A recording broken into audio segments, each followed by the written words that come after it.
interview I've ever had.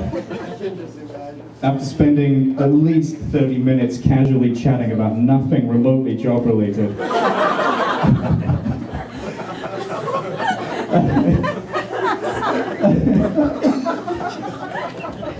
Sorry, I lost my place now.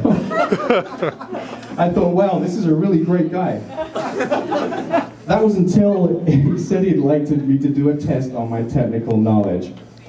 I was prepared for everything I assumed would be required for an application support position, except for complex SQL queries. And Oleg had a whole lot of complex SQL queries. Just those, in fact, no other technical questions other than the one thing that I hadn't refreshed my memory on. Damn you, Oleg. So this is why we're one of the best companies in the GTA. So, yeah. Well, I had to weigh all the questions, I got all of them wrong, and I never expected to hear back from RL Solutions. 2 weeks later, to my surprise, I got a call saying they'd like to make me an offer. And as I was fresh off the boat and really didn't even know any better, I took the offer and started working a week later. My first impressions of RL was it was like MacGyver meets the 1960s Soviet space industry. Everything was chaotic and held together with rubber bands and string, yet it still seemed to work successfully. Having worked in highly structured environments in the past, this took a bit of getting used to. But soon I was playing pool and laughing at Alexis's dirty jokes just like everyone else. Ask him to tell you the camel's balls joke.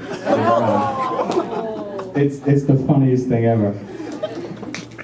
Shortly after I'd started, we had our own tech support retreat day. In those days, a retreat meant retreating from work towards alcohol. Oleg was under instructions from Cheryl not to spend any money on beer, so being inventive, he spent it all on wine instead. Your face is coming loose a bit.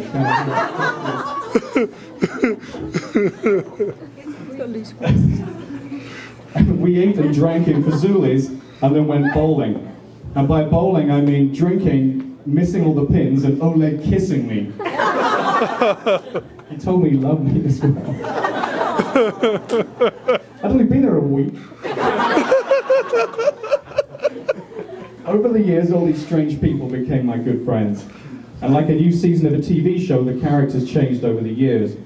The company grew from its MacGyver-esque roots and eventually became the RL we know today. As the company grew, so did the amount of alcohol consumed.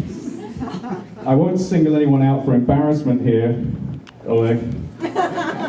But nights of heavy drinking with certain individuals, Oleg, created legendary office stories of what not to do in Union Station on a Monday night.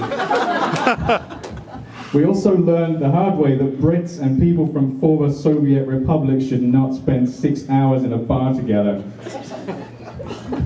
I was trying to think of a good way to end this, so I thought I'd borrowed some motivational words from my former boss here, as it pretty well sums up the attitude in RL. Drink to cope, work until you die.